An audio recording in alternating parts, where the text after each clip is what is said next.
Well. We got the NBA show of the year. We got Adam Madas. We got Jason Timpf. We got Swipa. Y'all know what time it is, man. We have been on an incredible ride so far this NBA season. We've had some of the best basketball that we could imagine. And the only way to have this conversation is with two of the very best to do it. And y'all, I can't wait to get into the content. We're talking Mavericks. We're talking Cleveland. And, of course, we're talking about the Denver Nuggets. Adam, Jason, how y'all doing today?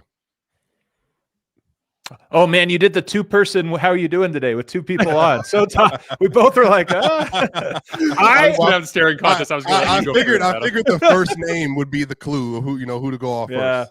I'm doing great. Nice week. No Nuggets, low lift. So I'm doing good. I'm feeling good. It's good to see you guys. This has been a collab that's been a long time in the making. I've enjoyed working with you guys separately, but now we get to talk some hoops. I'm looking forward to it. Yeah, ever since Adam stepped away from Locked On, we haven't done a single show together. I mean, I don't know if that was purposely or not, but we never see each other anymore. First of all, that was like 6 weeks ago. It's barely happened. All right, well, let's get straight into it, man. So the Dallas Mavericks, y'all, they have started the season off a little bit different than I think a lot of people expected. If you look at the current standings in the Western Conference, the Dallas Mavericks, they're not even inside of the play-in right now. They're sitting at 5-7, and they've lost 4 straight by combined 8 points. And then even last night, there was an opportunity for them to win that game. But at the end of the possession, Luka Doncic ended the game guarding John Collins, not even facing the ball.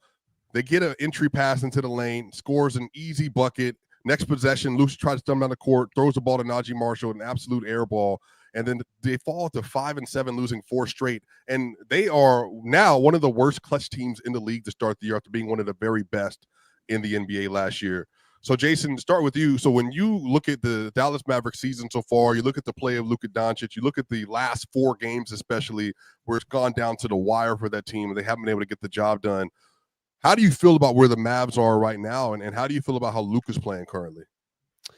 I haven't changed my mind really about the Mavs in the big picture, in the sense that, like, first of all, I said after the finals last year that I didn't think they were close. I predicted before the series that they'd get killed. I think that Western Conference situation, they took advantage of some favorable matchups, and Luka reached a level that was really high. And I mean, really the kind of the takeaway that I had from last year, especially with Denver and the way that they were playing, as they just looked so bogged down and beat up by the end of the year, kind of just seemed like Boston was kind of alone at the top of the league, and no one in particular was close as a result of that. So from that perspective, I haven't really changed my mind, but I was lower on them to begin with. I think they're going to be fine. I mean, PJ Washington's been out. Derek Lively's missed a bunch of games. Kyrie Irving was out last night. Luka Doncic is just a shell of himself right now on both ends of the floor as he is playing his way into shape. I think that there's a conversation to be had in the big picture. It's kind of like the reverse of the Golden State Warriors situation, where it's like you go from 50-ish minutes a game being played by Chris Paul and Klay Thompson, and you shift that to younger, faster players. And then suddenly the team just looks so much faster and so much more difficult to deal with on the defensive end of the floor and in transition. And it's almost like the inverse of that for Dallas, as you go from, Derek Jones Jr., this high motor athlete that can really impact the game on both ends of the floor, and you're swapping it out for Klay Thompson. And so if you're going to get the rewards from that, there's going to be a certain offensive ceiling that you have to hit, and that's going to take a long time. I think it's going to take them the better part of this whole regular season to realize any sort of offensive potential that they have. And I mean, if there's any hope for them to get this thing done, it's them achieving the true unguardability on the offensive end that they did not have last year, as they became just a little bit too rudimentary when they got into the half court. So, like, I think it's, there's going to be a lot of like kicking them while they're down, a lot of like taking victory laps on Luka's corpse in the middle of this part of the season. But the truth of the matter is, like, they will be fine in the big picture. I just never saw them as one of those like legitimate top tier contenders to begin with. I agree with that. I mean, those are the important parts. Is one, I didn't think they were necessarily as close. A similar thing. They kind of got through. They played great basketball at the right moment, but they were far away. And two, you look at their net rating, it's the same as the Denver Nuggets right now. They've lost 4 straight games by a combined 8 points. Those are games that I think you can look at the clutch and say they made some mistakes, but those are games that you could easily have flipped and said, okay, now they're in a good spot. They're 7-5 or whatever, and this is a non-story. But more importantly, one, Luka has not been very good out of the gate. He looks a little out of shape. I know he had made some shots last night, but he hasn't looked very good, both in his decision-making, in my opinion, but obviously in his three-point shot making, especially the step backs. But more important to me, the Mavericks are never good in the regular season the way you know, if you're thinking of contender, you think, okay, top 2 or 3 seed.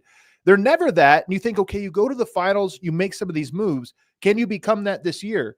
And I think to win 55 plus games in the NBA is a personality. It's like a discipline. It's a focus. It's a mentality. And I thought if it was going to happen, this would be the year. Okay, now you know what it takes to climb the mountaintop. Let's see if you do it. To me, that's the disappointing thing about the Mavericks so far, and about Luka Doncic in particular, is he doesn't seem to have, you know, he's certainly not putting his stamp on the season of, hey, we're winning 55 this year. We're starting strong. And I think when you think about big time players, we always think about just gaining talent. They added Clay, they did this or that. Your team is Kyrie and Luka. Everybody else is how they fit around that. And you move some pieces, there's going to be a learning curve. But I also look at it and go, Klay Thompson's a great player, but learning how to fit, you know, that's a margin, and they have to learn how to play around those guys. It's not just you brought in talent, therefore they're 5% better, 10% better. It's like, no, all those guys were good at different roles, and you had to figure out what those roles were. The Mavs are off to a slow start, in my opinion, on figuring out what those roles should be. Yeah. Yeah, I think, you know, when I look at, like, you know, Jason, we're similar in some way where I love looking at like MVP stuff. I just like evaluating like what a player is doing over the course of a year. Like I like being able to put together a storyline from the start. I know Adam very well. Adam hates this stuff. He doesn't want to talk about it, doesn't want to deal with it. I don't even know if he likes talking about it in April. Honestly, if they did away with the MVP award, I don't know if he would care all that much. But I think when you're having a conversation about Luka, the thing that I really truly thought would be different, y'all, is after the NBA Finals, he would come into this year realizing there's a gap between where we need to be and where we need to go based on what happened in the playoffs, based on what happened versus the Celtics. And then he comes into this year, and it's not just the scoring stuff. And Jason, you talk a lot about things that make up a player's mentality. So when you're putting together like best player in the world, or you're putting together like top 10 lists, you're always trying to break down kind of these, what are the peripheral things? Like what are the tertiary things that make you what you are? And I'm watching Luka throughout this season, but in the playoffs, even versus the Celtics last year, forget the blow-by stuff, but I'm just talking about not making the secondary rotation, not making the third rotation. Then you look at the game yesterday, for me, it's just a microcosm of some of the stuff Luka has struggled with. He doesn't want to switch, or the switch doesn't happen. He just stops playing basketball in the middle of possession. You get to the end of the game, and when you have a clear defensive responsibility, you lose sight of your man. And even instead of like just straight up owning it, he's almost like looking around, looking at other people, trying to figure out like whose job was that. And beyond anything else, I think he's an incredible basketball player. He's going to be one of the 20 best players ever, more than likely. But there are just some things that Luka seems to be missing from maybe just a culture standpoint within himself in terms of doing the small things that matter. And things like that happened last night. His jump shot's going to be there, Jason, at some point. The three-point shooting is going to be there. But I think for Luka to take that next step to be like considered like one of the very best, to be the best in the world, do you think it's just going to be things on the margins that are going to help him to round out his game, that's going to help him to get to that point? Absolutely. Those are non-negotiables to be an all-time great. You know, I've always found this really fascinating in NBA history. Most of the all-time great types, the Stephs, the LeBrons, the KDs, the guys that are in that territory all-time, where you're in that like top 15, top 20 players of all time, they tend to not have weaknesses. What was perceived as their weaknesses early in their careers, they find ways to turn them into at least net neutral things. And it's always very fascinating to me when you see slippage on those fronts, how they immediately recover. It's like Steph has a really bad defensive season last year. He's been so good on defense to start this year. You could tell he was pissed off about it and put in the work behind the scenes to get his body right and reapproach the season with another layer of focus. 2 years ago, LeBron James has a horrible jump shooting season. You can tell he was like, this is not good enough. I have to fix this summer and come in with another layer to my game. And he did. Nikola Jokic last year, his defense slipped a little bit. His jump shooting slipped a lot of bit, and it ended up being something that hurt him. He looks like he was like, it's always one season with that sort of thing, and then they immediately get right because they understand that you have to have this airtight approach to the game. And like, I think we see a lot of this example around the league. I think we talked about Luka as an example. I think Anthony Edwards is another example where like there's a level of seriousness as a basketball player you have to reach where it's like, hey, Ant, when you're off the ball, I get it, you're tired, but you can't just stop paying attention to what's happening around you. Like, you're hurting your team. There are significant mistakes here that are taking place that are undoing the good that you're doing on the other end of the floor. And so I think every basketball player reaches a point where they have to get serious, where they really have to get serious about approaching their game from the outside and looking at every single element of it and where their weaknesses are and looking to address those things. And the disappointing part with the Luka stuff is he just got embarrassed in the NBA Finals. And the NBA is a copycat league, and we are now seeing in crunch time of every single one of these games, they're calling him up into the action and picking on him. And he's in a unique situation where most teams can protect their stars in those situations by asking them to hedge and recover. He's too slow to do that. He's literally too slow to throw a hedge and run back to a shooter. And so he ends up on the ball a lot. He doesn't know what to do on the ball. I mean, even beyond the game winner last night, the possession before when Jordan Clarkson missed, but John Collins got the tip dunk. All Jordan Clarkson had to do is take 2 hard dribbles to the semicircle and pump fake, and Luka jumped out of his shoes. And it's like, if Jordan Clarkson takes a tough contested 12-footer over you, just get a hand up. You jump out of your shoes, he just pump faked on you and went right underneath and forced Lively to step up, and now John Collins has a dunk. Like, it's almost unprofessional, the level of commitment that he gives on the defensive end. He is straight up mailing it in. And so until he matures as a player enough to realize that that's not going to get it done, the things he wants to accomplish, he will not accomplish with that type of approach. Until he makes that step in terms of his maturity, it just won't happen. And the same goes for a lot of those younger players. Like, there is a, you called it margin. You have to be airtight to win 4 playoff rounds and to beat the best of the best. And right now he's leaning on his strengths and ignoring his weaknesses. Yeah, I mean, to build on that, I'd really go to Jokic, because I think Jokic is a nice counter argument to some of the stuff you're saying. What's cool about basketball is even if you're the best player, your job becomes to, okay, how do all these pieces fit together? Like, Luka really loves being the thing that he is. And it's almost like you guys figure out how to fit around me. And that's part of the equation. What I love about Jokic, I didn't love his body language the first 2 games of the year, Swipa. I thought the first 2 games of the year, I was a little worried that maybe he looks around and goes, this team isn't it, and maybe throws a fit, or, well, I'll wait and see if these guys get ready. He didn't do that. It's almost like after the first game and a half, he reset his mind and was like, all right, I got to figure out how to make Peyton Watson valuable, how to make Christian Brown valuable. And the irony with Jokic is, for most players, they would love the answer to be increase your aggressiveness, increase your scoring. For Jokic, I think he's the one guy on earth that didn't want that. That's the one thing he would rather not do. But he saw he had to. And I think that's what's so cool about basketball. And the super team era sort of disguised this, because I think a lot of guys didn't want to do that step. So they're like, well, how do I just stack the deck in a way that I don't necessarily have to do those things? But I love the stories that are, okay, I have new parts this year. I have new pieces, new ingredients to cook with. What do I do? Not upset about what they can't do, but what do they do? And now let's try to put it together. And I think that's going to be a thing Luka finds out this year, because of how different the team is from last year.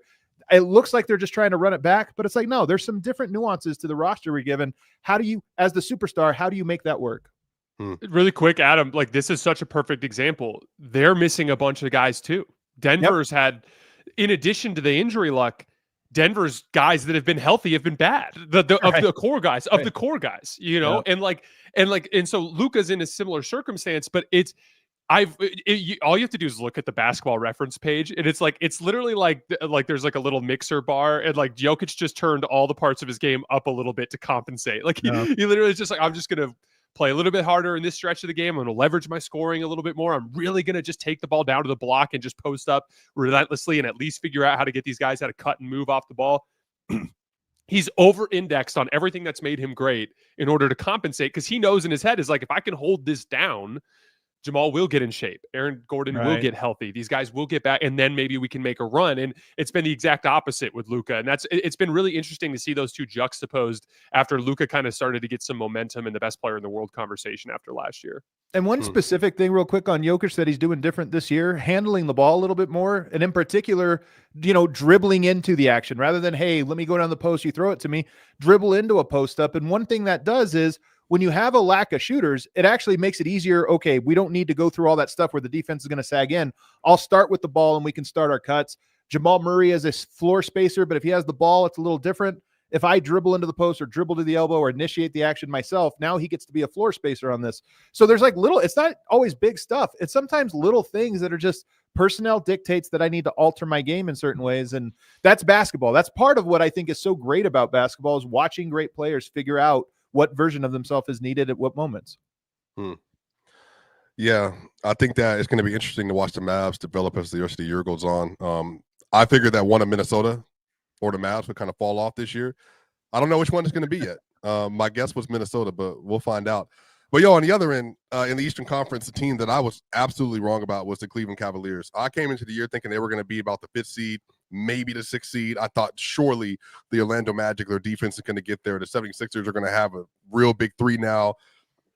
But, man, they have been smoking everybody to start the league. 13-0, Raptors, Pistons, Wizards, Knicks, Lakers, Magic, Bucks twice, Pelicans, beat the Warriors. I'm talking about destroyed them. Then played the Brooklyn Nets, the Chicago Bulls, and they beat the 76ers again. They're cooking. They're currently number 2 in the NBA in net rating. They have a 109.9 defensive rating. They have a 121 offensive rating. They have been playing elite basketball on both sides of the court. Evan Mobley hasn't even got going as a scorer yet. His defense has been dominant. Jared Allen looks really good. Donovan Mitchell, seemingly on lower volume, is maintaining some elite efficiency. He's played very well, but maybe really the big game changer for them was Darius Garland. Last year, an injury-plagued year. A lot of things did not go right for him. He bounces back this year, having perhaps the best year of his career, and he's already been an all-star. So, Adam, I'll start with you with this. So when you look at the Cleveland Cavaliers, you look at how good they've been to start, what do you feel like has been kind of the engine for why they have been so good? And do you think that this is going to be sustainable for them for the rest of the year? Well, first of all, I love that you led with Garland, in your question, because I've done this, with a couple different shows. What about the Cavs do you notice? And everybody has the same answer. It's Mobley. And I do think that's a big part of it. I mean, it's a really big part of it, maybe the biggest. But Garland, to me, man, has been unbelievable, especially in the clutch of the games I've watched. He's really stepped up. And I've been impressed that Donovan Mitchell has stepped out of the way a little bit in those moments, which is my biggest criticism and fear of Donovan Mitchell, is I think when the going gets tough, he goes into hero mode in a way that I absolutely hate. But if you ask me what the real reason for their success is, it's 3-point shooting. I mean, they are shooting unbelievable right now from 3, despite missing some of their key guys. The only guy taking threes on their team that is not making them right now is George Niang. But Donovan Mitchell, Darius Garland, Merrill, LeVert, Dean Wade, even Okoro is making his threes. Like, everybody is making their threes at a rate that I'm a little skeptical of. But nonetheless, man, they are a team with a new coach, a new identity, new life. They play hard. They're playing more for each other, and they're knocking down their threes. Yeah, it's been interesting to see how Kenny Atkinson has kind of just been a different voice for them. I was talking with Carter Rodriguez this week. We did a sit down on my show, and he was talking about how, like, a lot of the same things that have spurred this Cavs run were things that JB Bickerstaff was hammering home every day, and what that he was screaming about, like, hey, I want him to play faster. I want Darius Garland to take more threes. I want, he was actually pushing those things. And it's kind of one of just those interesting little things about the NBA that I think a lot of times we want to find a reason for why something is not working or a reason why it's not. And sometimes, like, you just get a different voice in a room and it resonates in a different way. Just like if I try to, if my wife tells me something, I might be less willing to listen if, as opposed to an unbiased third party were to say something, right? But like I look at it as on 2 levels. The Garland stuff that you're talking about, Adam, him and Mobley together, on a really simple level, it's like last year they had 2 guys that were reliably good on a nightly basis in Mitchell and Allen, and Garland and Mobley were just inconsistent. And this year they've been consistently good. And so now they have 4 dudes who on every given night are pretty consistently good.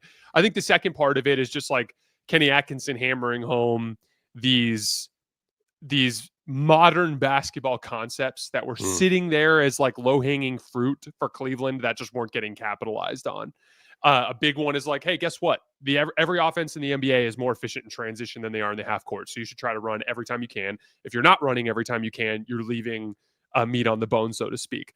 3-point volume, like you mentioned earlier. I think the defensive scheme that they've been using, a little bit more switching, a little bit more contained, playing passing lanes, forcing more turnovers, which is facilitating more of those transition opportunities, diversifying the offense. Like, Adam, you talked about it. It's not even just like when the going gets tough. That's probably my biggest fear for this team is like, will they revert? Same. When things get tough.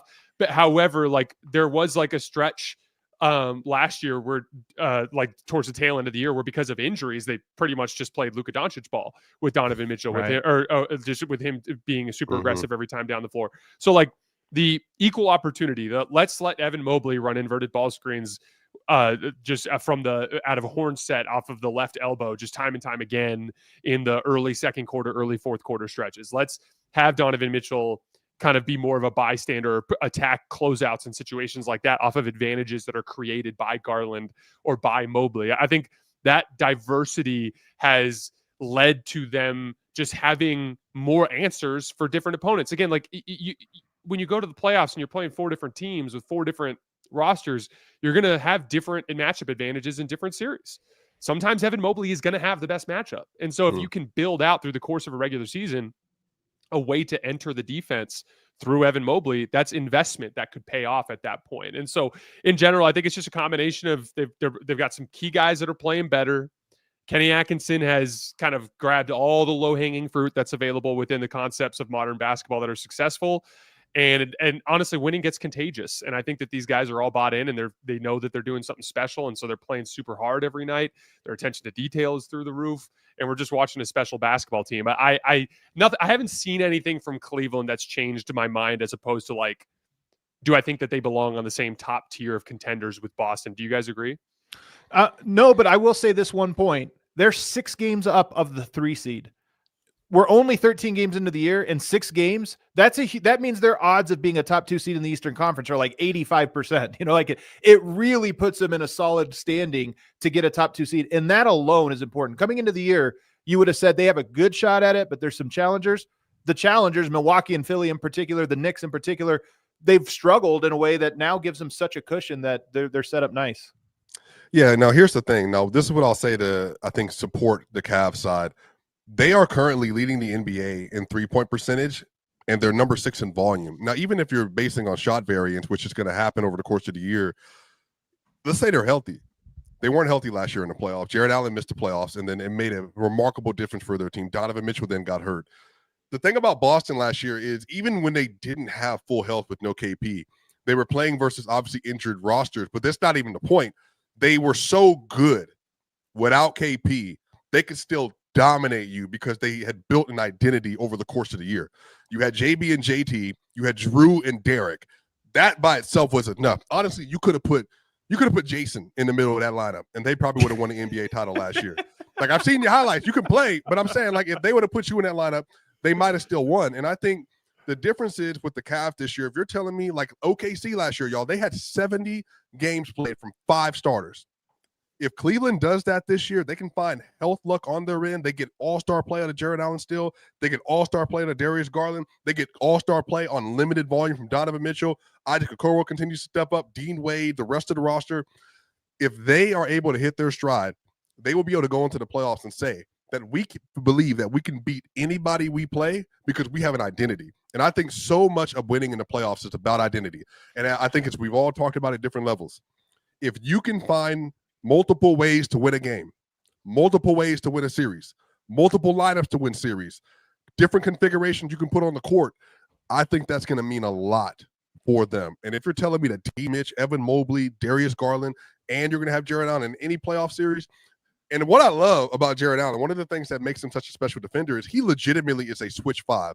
Now, he's not going to be like Anthony Davis or Bam, but you have a defender that's competent enough to be an elite rim protector that you can put out on the court and switch, and then you can do that with Evan Mobley and him in the playoffs. That might end up making like a real difference for them. So I'm actually excited to see how they continue to pull it off. But let me ask you that. Well, hold up real quick. I love that point. It reminds me a little bit of Jason Tatum, because a year ago this time, I would have said similar things about Jason Tatum that I say about Donovan Mitchell. I think it's more extreme with Donovan Mitchell, but my fear with the Celtics would have been, what happens when the going gets tough? Does somebody try to take over in a way that's not appropriate?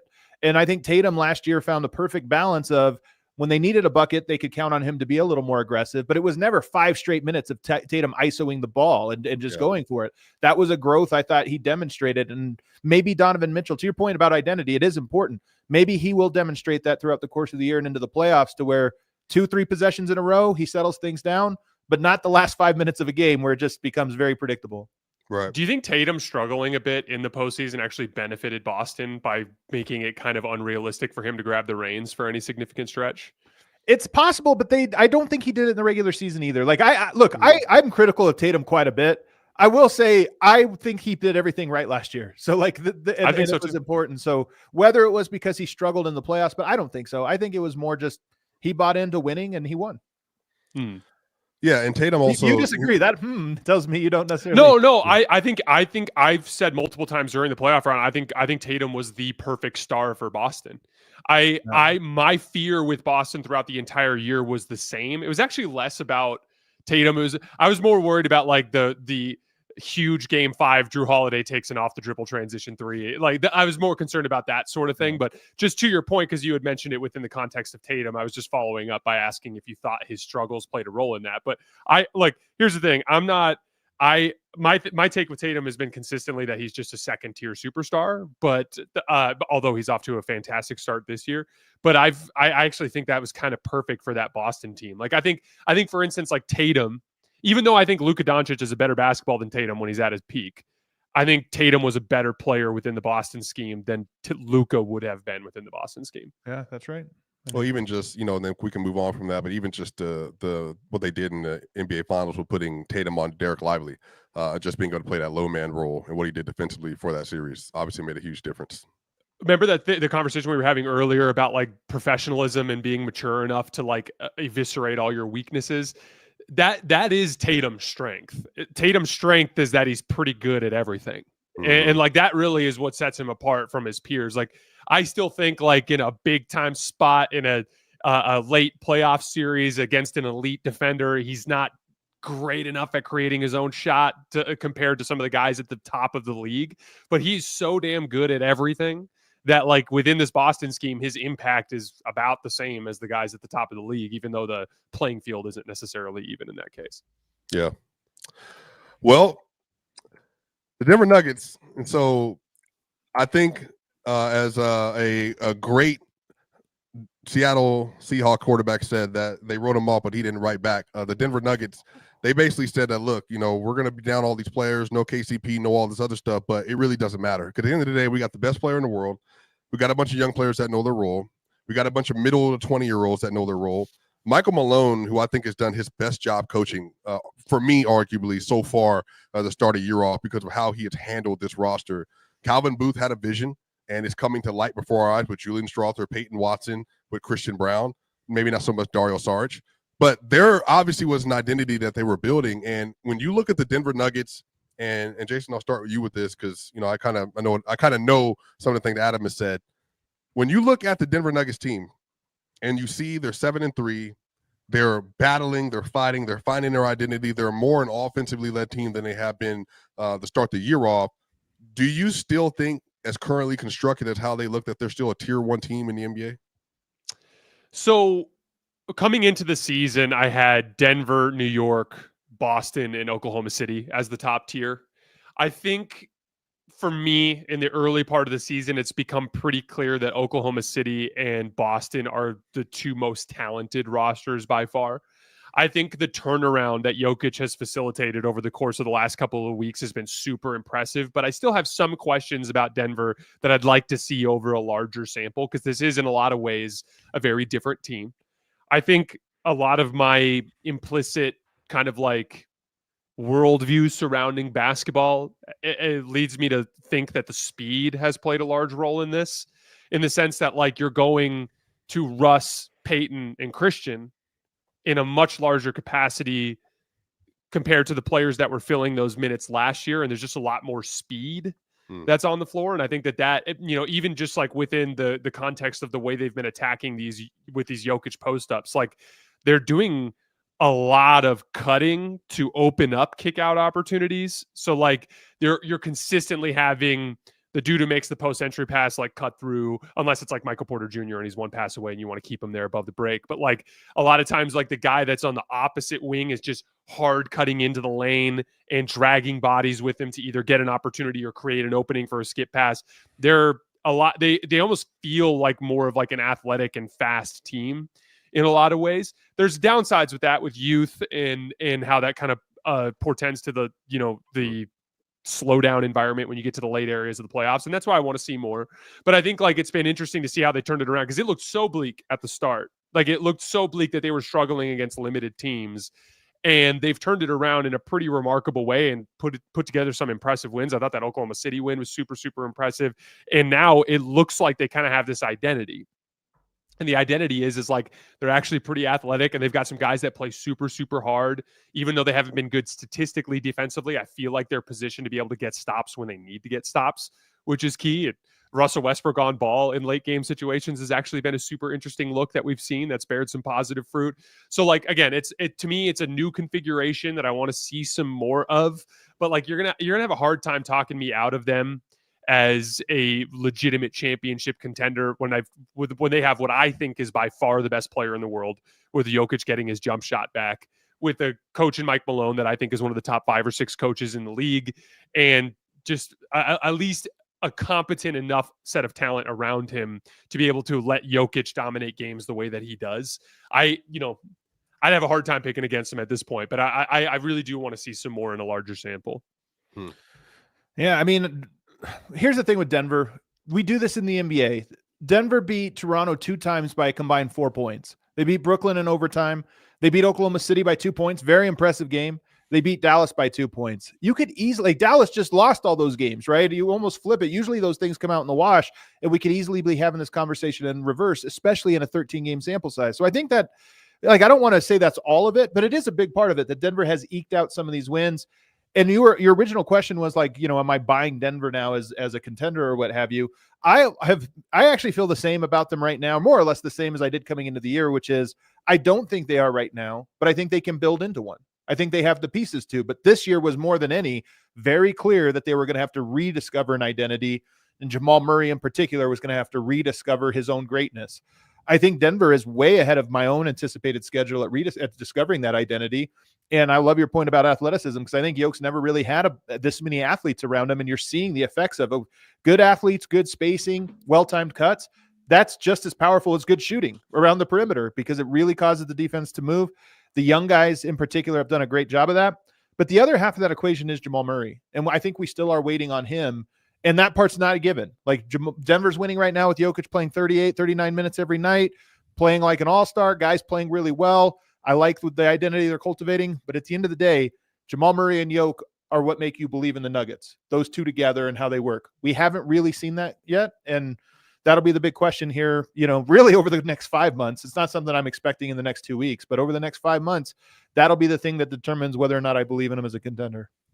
And let me ask you this as a follow-up, Adam, to that. And then, Jason, I'm going to ask you directly about Joker. It feels like the Nuggets have purposely flattened out their offense. And what I mean by that is they have distributed opportunities throughout the rest of the roster, and not away from Jamal Murray, I would say in a negative way, but I think almost to build up Christian Brown, Russell Westbrook, Julian Strawther, Peyton Watson, Aaron Gordon.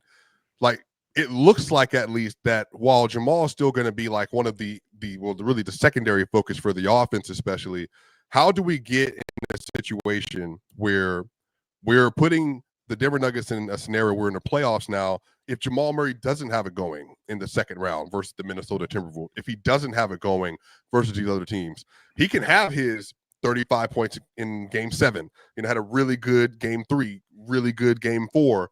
But if we can find more production from Christian Brown, more production from Aaron Gordon, more production from Michael Porter Jr. especially, do you feel like the Nuggets are being somewhat intentional, even though he's not shooting well yet? Do you feel like they're being a little bit more intentional in trying to get more people fed within the offensive scheme?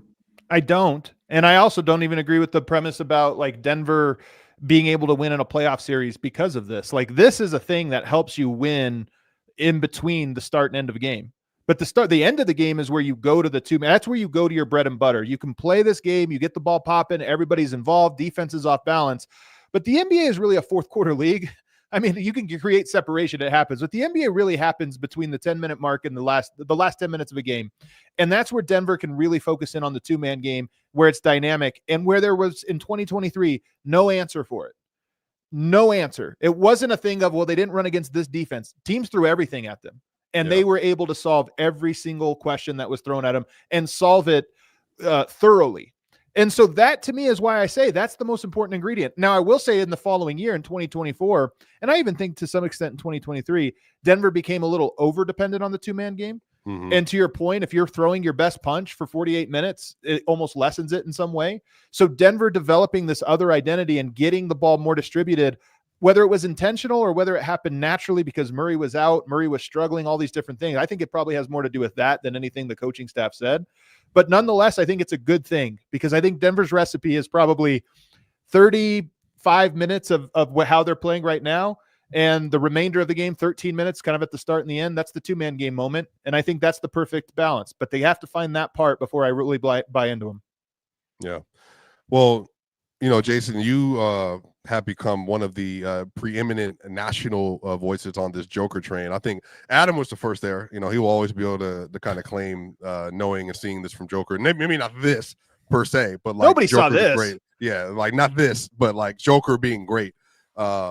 And currently like he's averaging 30, 14, and 12, and it's on like 67 true shooting, 56% from 3, almost 60% from 2, 84% from the line. He's had some of the most monstrous stat lines that we have literally ever seen in NBA history. He basically feels like a combination between like Russell Westbrook and Magic Johnson, but just like uber efficient. When you're watching this version of Joker, Jason, like where do you feel like he is cementing himself in terms of like his all-time great status? Do you feel like he is just, and where do you feel like these next levels keep coming from? Because remember, 2021, it was 26, 10, and 8. 2022 was 24 or 27, 14, and 8. The next year, it was 25, 12, and 10. The next year, 26, 12, and 9. And then now we're at 30, 14, and 12. Where do you feel like that keeps coming from? That ascension, like where does that come from him, do you believe? First of all, I'm not going to take any credit for being a pro Jokic national guy because I feel like everyone should be a pro Jokic national guy. Like I don't know. They kind of are. I don't feel like I don't feel like I'm holding any sort of exclusive territory there. I know it took me a while to come around, but like my thing has been I always look at the ultimate challenge for a basketball player is to not just have success on the basketball court, but to, in the NBA playoffs, over a 2-month period against 4 completely different opponents that are progressively getting tougher, where you're inevitably going to run into at least one of them that is going to have the personnel to attack your specific weaknesses. And for you to survive that specific challenge and hoist the trophy at the end is such a sacred thing to me that, like, yeah, I was hesitant to just be like, this guy's the best when he hasn't passed the ultimate test. And I understand that can be somewhat of a rudimentary way of looking at things, but it's just kind of like I almost view the game in a very, it's almost like a religious thing for me. It's like, don't mess with this. This is sacred. Like this is, I agree with it, by the way. I think that rings culture can obviously go too far, but I 1000% think there's something to, the point is to win. You should find a way to win. And guys should be graded for that. Exactly. And so that was my thing is like, yeah, when people were like, oh, Jokic is the best in 2022, I'm like Steph is currently conquering these demons in front of all of us and going on the road in game 4 in Boston, blah, blah, blah. And yeah, could you theoretically say like if Denver's roster was healthy in 2022, do they win? Maybe, but it's a hypothetical and it's really difficult for us to quantify. And so, yeah, I was hesitant to like vault him over those guys. But at this point, like, again, I think now here we are 2 years later. It's 2024. It's the start of the 2025 season. There is such an overwhelming amount of evidence. I feel like if you're not holding that territory, you're just not paying attention to what is happening. As far as the big picture goes, this is going to come off as negative, but remember, we're in different territory here now.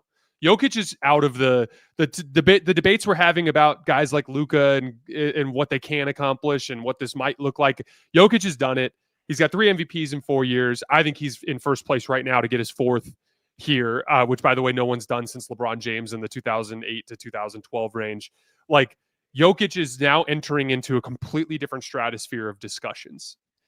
I think that he is the most dominant superstar relative to his peers that I've seen since LeBron James when he was in that 2012-2013 phase. It's ironic because I actually think LeBron was better in 2018. It's just the league around him got better. And so it was kind of more parity around the top. But like Jokic has built real margin there. I think now it's just about stacking accolades. Inevitably, that ends up being what does it. And to Adam's point, I think that there's definitely some differences with Jokic's circumstance compared to some of these other guys in the sense that he hasn't gone and tried to manufacture his own roster from scratch. He's kind of trusting the process in Denver, and he's certainly not surrounded by a bunch of apex talent. I do think he's surrounded by a well-built roster and works for a sound organization. That said, like, he may not rack up 5-6 championships, but if he gets 3 or 4 in the context of this sort of stability in Denver with all of the regular season dominance, I think that's where he starts to enter into some really complex discussions, because where I find it fascinating is like being this particularly dominant in an era of the NBA that is preposterously deep with talent. The top 11 players in the league right now, in some order, are Jokic, Luka, Giannis, Shea, Tatum, Anthony Davis, LeBron James, Kevin Durant, Steph Curry, Joel Embiid. That top tier of 11 is outrageous. And then you have another tier of like 30 dudes who are all capable of playing at that level on any given night. And then another tier of 20 dudes who might become that good at some point in the next 2 or 3 years. Right. The league is completely stacked with talent, and he's head and shoulders above everybody. I think that that's a really, really special accomplishment. And I think he's just, again, like it's just about stacking up the accomplishments now. And if he gets enough of them, he'll enter into the debates. And any of you guys who participated in the LeBron MJ debate this morning know that there's no winning those debates anyway. No. It's about putting together a case, and then you'll have some people that support it. And I think he'll end up, if he gets a couple of them, I think he'll have a lot of people that believe it's him. But this is why I'm so hard on Jamal Murray. We hear people like Aaron Gordon say, I think Jokic's an all-time great, and I feel it's my job to make sure that he gets the career that he wants. There's a responsibility to it. Andre Iguodala used to say the exact same thing about Steph. I'm not playing for me anymore. That guy over there, number 30, is great, and I owe it to him to give him his best chance at his legacy and his career. And I look at Jamal and I go, he's good enough to be that, but he's so inconsistently that I like, to me, it's, if you can be that, you need to be it. Just as, not even because of the money, not because of anything else, just because I think that's what life's about. If you have the ability to be that person, you should be that person. And he has that ability, and this is a big year for him. Yeah, I think that's Amen, brother. I've talked about this before, but when I look at like these all-time great players, whether it was LeBron, Larry won 3 straight. I mean, you have Kareem that won a bunch in a pack. You had Michael Jordan, you had Magic. All of those players, they had another player on their roster that really was able to, I think, accentuate some things about them and hide some deficiencies, and able to carry a very, very heavy load for them in a regular season context. So by the time they get to the NBA playoffs, I mean, they have to work, but there's just a level of assistance they had that I think is just necessary. And I do think that about Joker sometimes, that as good as he is, which he is all-time great, I do sometimes wish that he had a situation around him that was like, because honestly, like, Jason, when I look at like all of NBA history, like I'm just racking my brain on like the 10 best players ever. I mean, even towards Wilt's end of his career, with Jerry West and Elgin and like the rest of the roster that they had, and then Elgin obviously retired. You had Bill Russell with all the talent he had. Hakeem even had an elite roster for 2 years, and then Vernon Maxwell. They had Sam Cassell. Then obviously they ended up getting Clyde Drexler later on. Then you go Michael Jordan. From Horace Grant to Scottie Pippen to Dennis Rodman to Ron Harper to all these names, Kobe with Shaq, and then Shaq with Wade and Kobe and all these people. It really, to me, is just like, I do hope that Jamal, and I want it to be Jamal, but I do hope that at some point in time there is somebody else that's able to come along, and I think to appreciate. Cause I'm gonna be real with you, Jason. Like if I was playing second fiddle to somebody, they got 4 MVPs. I'd have at least an all-star on my record or something. Like, I'm getting 2. Like, I'm getting something in there, because I know, like, especially next to this person, like, the life is made so much easier next to these all-time greats. And I don't know. Like, I feel like Joker's going to have the MVPs. He's probably going to have, hopefully, another title or 2. But I think when you look at Joker historically, I do wonder if we're going to look back and say, like, he really, truly just didn't have the same level of talent around him as the other players that were in his tier at some point. To your point, the time they hoisted the trophy, Jamal Murray played like a superstar. 100%. Like it's that simple. Like he straight up outplayed LeBron James in the Western Conference Finals. Now LeBron was on a bad foot and he couldn't shoot that year, but like he was like his numbers in that Western Conference Final Series were outrageous. The shot making that he demonstrated every time they needed shot making from him. So like, that's the thing is like, I agree with you. It's frustrating that hasn't been consistent, but that being the time that it all came together is almost proof of concept. 100%. That no matter how great you are, you have to have somebody that's in the foxhole with you that can help generate something out of nothing. Because like so many of these, in my experience watching the NBA, and I know you guys feel the same way, it feels like every playoff series inevitably follows a similar path where even for some of the teams that aren't quite as great defensively as the others, through scouting and through familiarity, you just kind of get on top of all the pet actions. And then it just comes down to like, can you handle this guy? And can you handle that guy? And like when there's another guy that presents that type of issue, if on a matchup perspective, then you're able to produce the amount of firepower to get the job done. And a lot of times, like it comes down to that. Like there are alternatives. Like I thought the Laker Nuggets series last year was the exact opposite, where it was like Jokic and Murray and LeBron and AD were just balling out, and then it just felt like the Denver supporting cast just completely eviscerated the Laker supporting cast. And I want to be clear, like all NBA champions have deep, like 7-8 man rotations of good players. Like, but more often than not, you need to have that bona fide number 2 flanking an all-time great to win a title. And the one time Jamal came through, they ripped through everybody, and Jamal's been inconsistent since and before, and it's been or unhealthy, and they haven't been able to get it done. Yeah.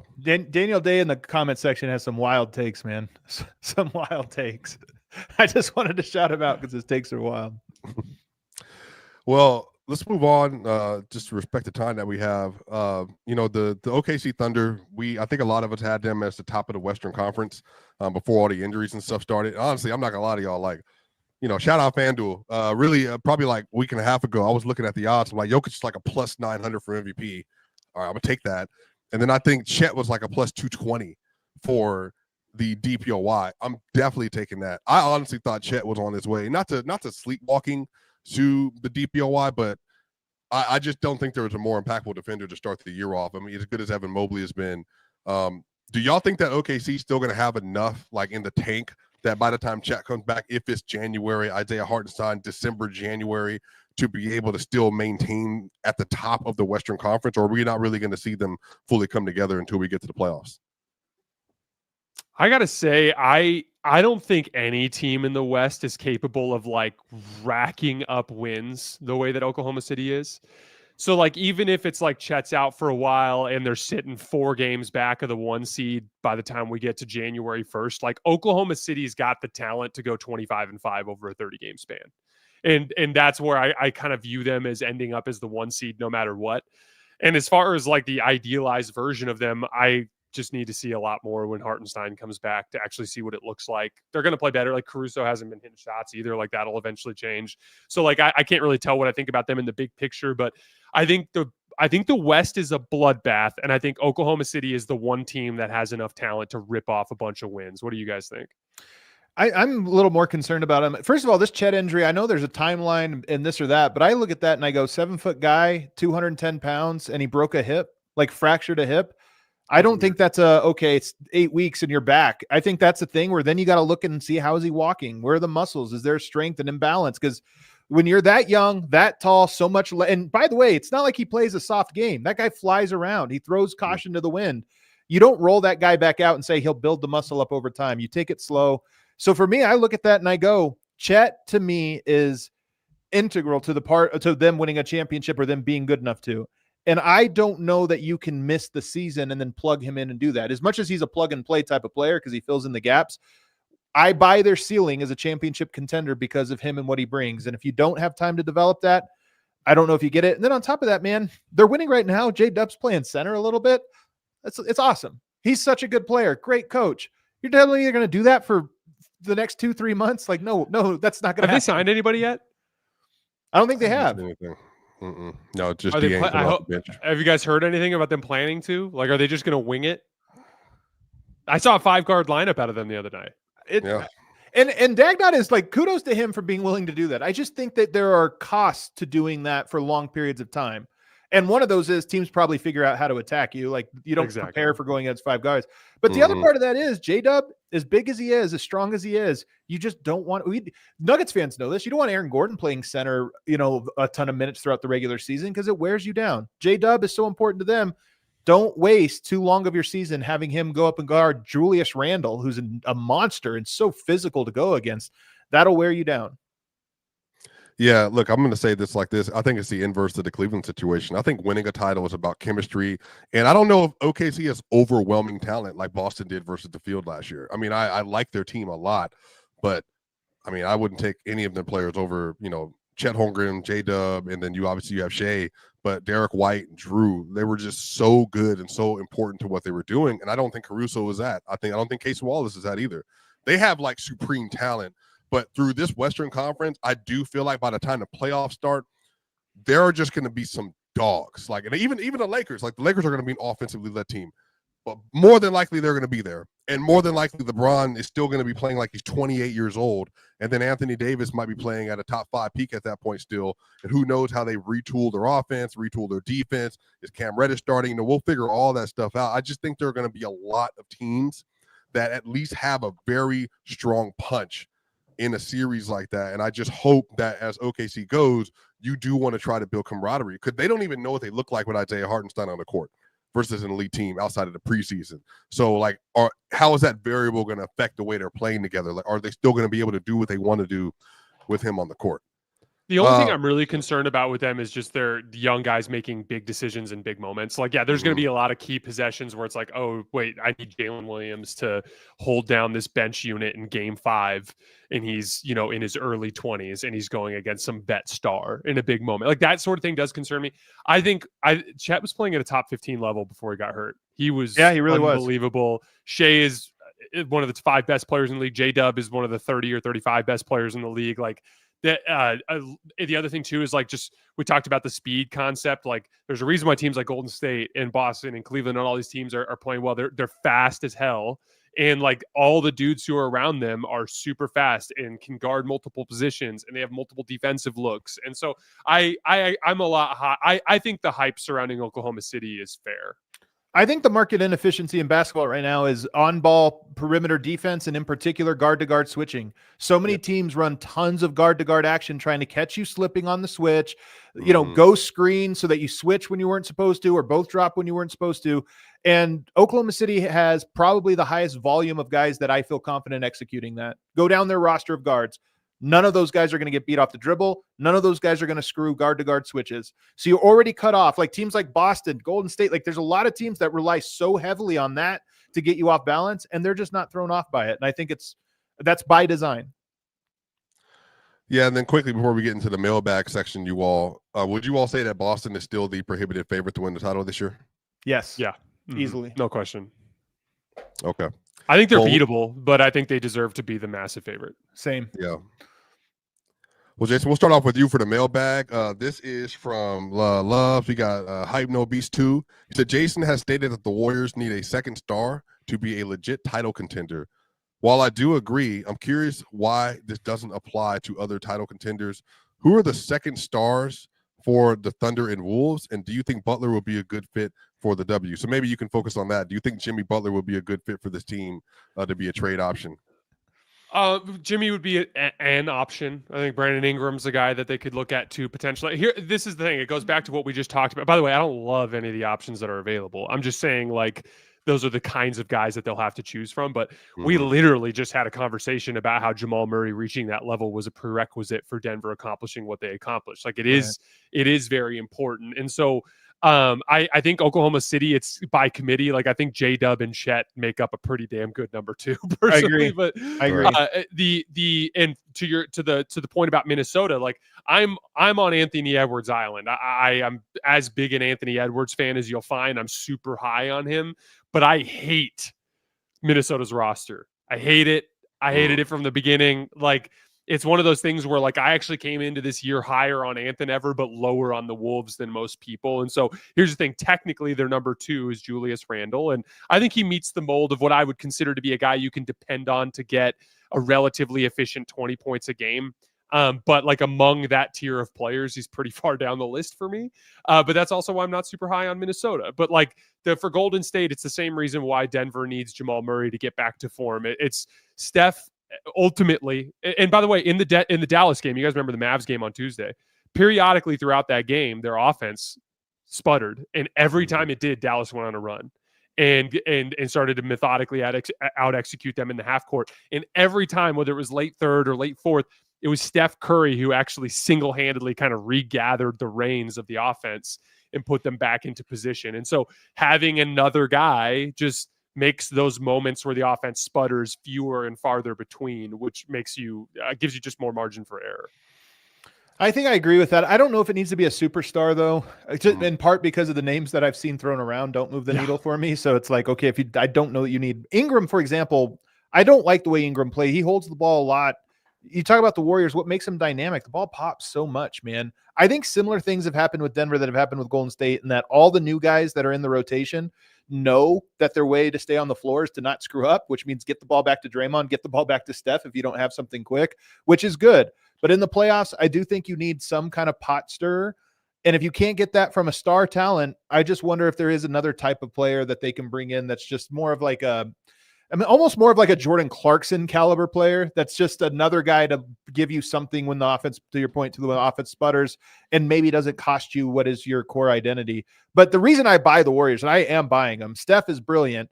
And their defense, I just talked about that ability to switch and guard with multiple guys. They also have that. I don't think they have the individual talent that OKC does in that regard, but they're executing at that level right now. Right now, man, they do not make mistakes out on the perimeter. They have guys that fly around and contain, and it's really impressive to watch. Draymond has those guys like on a string, and you could see it's almost like you're giving Jokic and Draymond young guys that are listening because they just know to stay on the floor. They have to listen to those guys. And so they're both whipping their teams into shape, and the guys are operating successfully. They'll never do this, but the guy this is 0% chance of this happening, but by far the most fun automatic make the Warriors a top tier championship contender trade is LeBron. If it like LeBron would literally be the perfect scoring forward that would work perfectly in their offense. But it'll never happen, but he's the guy that I think would be fun to see there. Lame. Yeah. Shout out to Draymond's defense. Don't lie to me. Don't pretend you wouldn't want to see that. Sure. But we saw it in the Olympics. It was close. By the way, let me ask this one real quick, Swipe, because I think it's fun. If Serbia would have got that game, it was so close. If Serbia got that game and Jokić having the year he's having right now, I honestly think we'd be having some fun conversations. To your point, that would be worth more in the court of public opinion than an NBA championship. It's so funny when you see guys like Melo say that, but it's like for Team USA, you're right. It's a different type of accomplishment. Anyone else, that's the peak. But I'm saying if Jokić beat that team and then came in averaging a 30-point triple-double, like I just think people would be like, hold on, man. I don't know. Yeah. But you lose, you just barely lose, and we're not talking about it at all. But you know what's crazy? In that game, that was an extension of his jump shooting slump from last year. He was popping and missing threes. Yeah. If he would have been hitting threes in that game, he might have got it done. Yeah, just one. Yeah, well, if I would have said that, Kevin Durant would call me anti-American. So don't answer it. Don't answer it. You barked up the wrong tree, man.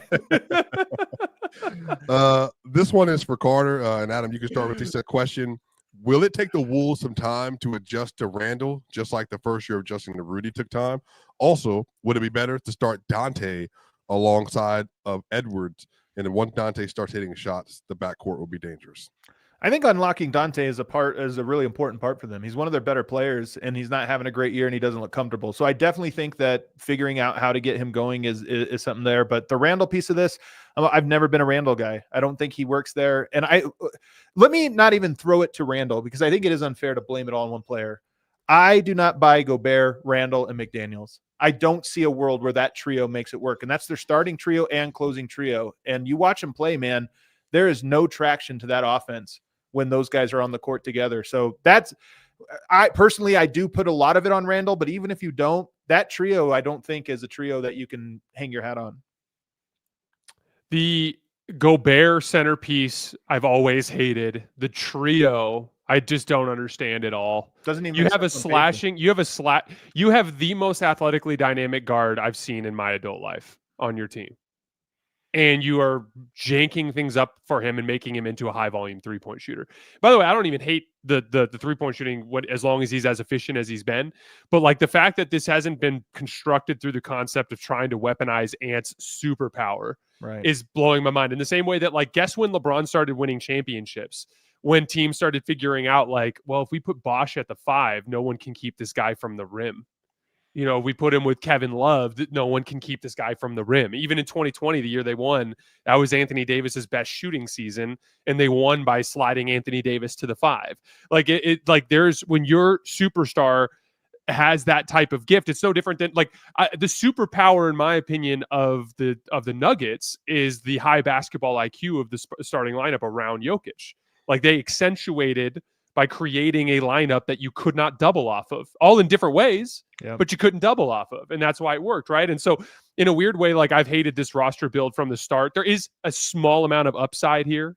The upside is if they can somehow recapture their defensive ceiling from last year. And if Julius Randle plays like an all-NBA player and becomes that type of secondary shot creator, it just felt like, even from the moment the trade was made, it felt like there was this small window for upside and this massive window for opportunity for this to go wrong. And all of that just to build more roster flexibility. I was pretty upset about it from the start. Not, for the record, Swipa, I know you said you were lower on Minnesota. Had they run it back, I would have still been pretty low on them. But this definitely was a step back, in my opinion. All right, well, second to last mailbag question. We have a question from Said8. This is straight to you, Jason. Is Jokic the second greatest player in the LeBron era, including Kobe, Steph, Duncan, and KD?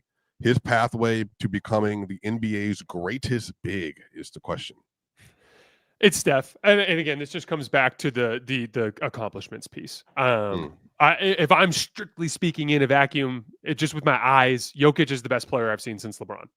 And I think Jokic's peak has been higher than both KD's and Steph's. But Steph won 4 championships spanning 9 seasons, or 8 seasons, I think. Like, Steph, the amount of moments, the consistency, like, Steph, to me, I have enjoyed watching him this year, and I'm on such a different level, in the sense that, like, he to me is just a representation of kind of like an old era of competitor that's somewhat rare in the league these days. Even when we look at the top of the league, like, I feel like Jokic is just so different than the other guys at the top of the league in just terms of the way he's wired competitively. And when I watch Steph, there's a nastiness to him that helps permeate the roster, and part of the reason why they're so nasty. I'm kind of thankful that we're going to get another opportunity to watch Steph play in some high leverage games this year, because I just think he's such a special talent in NBA history. But I think in terms of accomplishment, Steph is the clear number 2 behind LeBron in this era. Yeah, I mean, if we're going back to the Duncan era, I'd add him too. You know, Kobe is a guy that, to me, I think when you talk about talent and impact and all these things, I would put Jokic ahead, but championships matter. And Kobe had really, really good runs to those championships. So I'd give him the nod as well. But, you know, I did this with LeBron. You know, 2011 happens and you go, well, that's why he'll never catch Jordan. And then 2014 happens and you're like, man, that's a tough one on the mind. I just don't know. The guy's still playing 10 years after that. Like, we don't know what his story is. He's in the middle of it. He's literally in the middle of his story. We have no idea how to answer that question now. But I will say, I agree with Jason. I watched a lot of basketball. I probably caught every LeBron game for a decade, maybe a little bit longer than that. That was the guy I watched the most.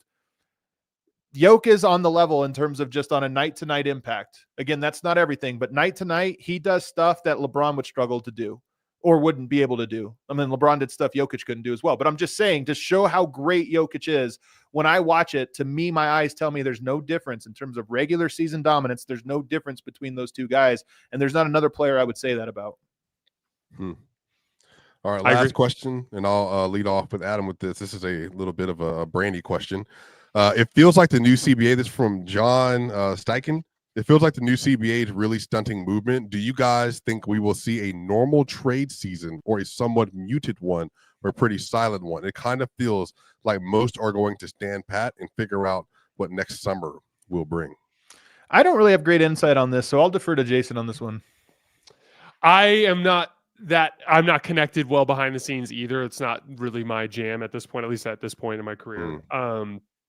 That said, I think on a real basic level, I went into last year's deadline thinking there'd be a lot of movement, and there wasn't. I think part of it too is like last year was almost like too much of a seller's market to where all the sellers ended up just saying like, we're going to end up just hanging on to these guys. I like to think that there's a lot of teams this year that feel like they're close and they're one move away, but that could also just end up driving the price up. Like there are quite literally a half dozen teams that are realistically looking at contending and think they need a backup center.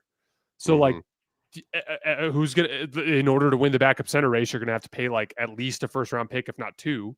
And that's just a lot to spend on a backup center. You know what I mean? So like it could be one of those things where it turns into where everything's too expensive. But I thought I had last year I said the safest bet in the NBA was that D'Angelo Russell gets traded, and then he didn't. So I'm probably the worst person for you to ask this question to.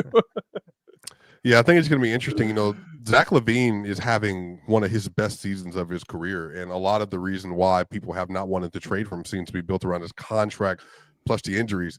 But there's players like that are on the margin. But also the NBA doesn't make sense. They overvalue some trades and undervalue other. Vando went for 3 second-round picks just 2 years ago. That made no sense to me. Alex Caruso, Josh Giddey.